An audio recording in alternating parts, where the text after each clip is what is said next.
আবার যুক্তরাষ্ট্র সফরে যাচ্ছেন ইসরায়েলের প্রধানমন্ত্রী বেনিয়ামিন নেতানিয়াহু। ইরানের জন্য কি তবে অপেক্ষা করছে আরও একটা নতুন ষড়যন্ত্র?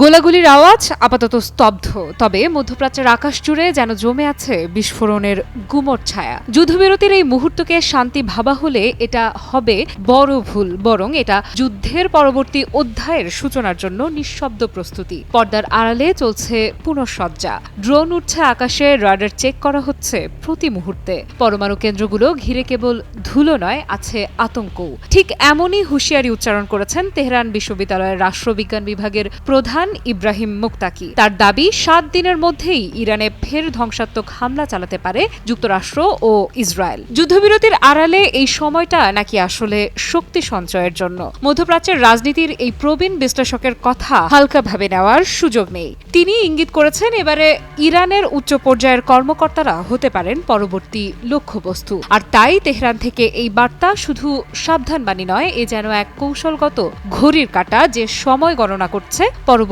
বিস্ফোরণের।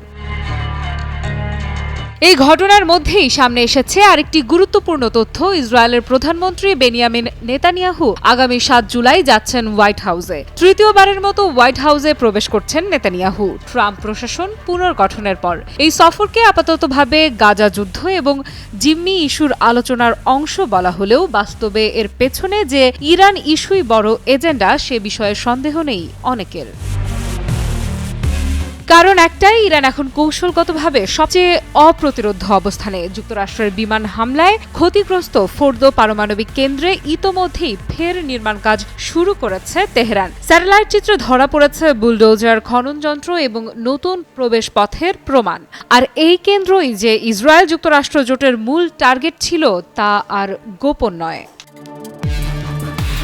তেহরান খোলাখুলি জানিয়েছে পরমাণু সমৃদ্ধকরণ বন্ধ হবে না। জাতিসংঘে নিযুক্ত ইরানের রাষ্ট্রদূত আমির সাইদ ইরাভানি জানিয়েছেন এটা তাদের বৈধ অধিকার। ফলে ট্রাম্প যদি চায় আলোচনায় ফিরতে, তাহলে হামলার চিন্তা বাদ দিতে হবে। অথচ ট্রাম্প এখনো বলছেন আমি ইরানের সঙ্গে কোনো কথা বলছি না, কোনো প্রস্তাবও দিচ্ছি না। তাহলে নেতানিয়াহুর সফর শুধুই কি গাজার জিম্মিদের নিয়ে, নাকি পর্দার আড়ালে আলোচনা হবে টার্গেটের তালিকা, পরবর্তী হামলার টাইমলাইন? বিশ্লেষকেরা বলছেন এই সফরের সময়কালটাও সন্দেহজনক। 7 দিনের মধ্যে হামলার আশঙ্কা যখন ইরান থেকে জানানো হচ্ছে, তখনই কেন নেতানিয়াহু ট্রাম্পের সঙ্গে গোপন বৈঠকে বসতে যাচ্ছেন? হোয়াইট হাউসে আলোচনার ছায়ায় কি নতুন যুদ্ধ পরিকল্পনা আঁকছেন তারা?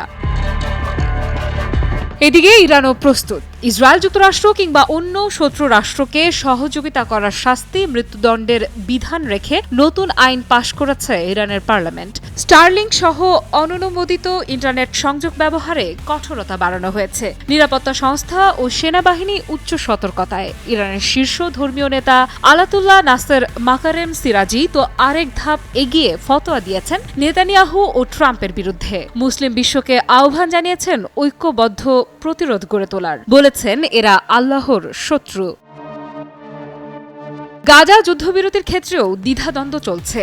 নেতানিয়াহুর সরকার নিজের জোটের কট্টর অংশের চাপের মুখে। কেউ কেউ বলছেন যুদ্ধ থামালে সেটা হবে ইসরায়েলের জন্য সবচেয়ে বড় বিপদ। যুদ্ধবিরতি যদি হয়ও সেটা যেন হয় লম্বা নিঃশ্বাস ফেলার বিরতি মাত্র।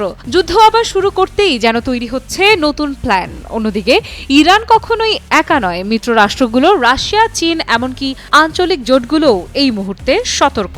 কোনো ধরনের আগ্রাসনের ইঙ্গিত পেলেই প্রতিক্রিয়া হবে তাৎক্ষণিক। ফলে এই মুহূর্তে নেতানিয়াহুর এক একটি বৈঠক, এক একটি সিদ্ধান্ত গোটা অঞ্চলের জন্য হতে পারে টার্নিং পয়েন্ট। একটা প্রশ্ন এখন ঘুরপাক খাচ্ছে বিশ্বজুড়ে, 7 জুলাই হোয়াইট হাউসে কি কেবল আলোচনার আলো জ্বলবে, নাকি সেই আলোয় লেখা হবে আগুনের ছক? আফরিদা ইফরাত, নিউজ 24।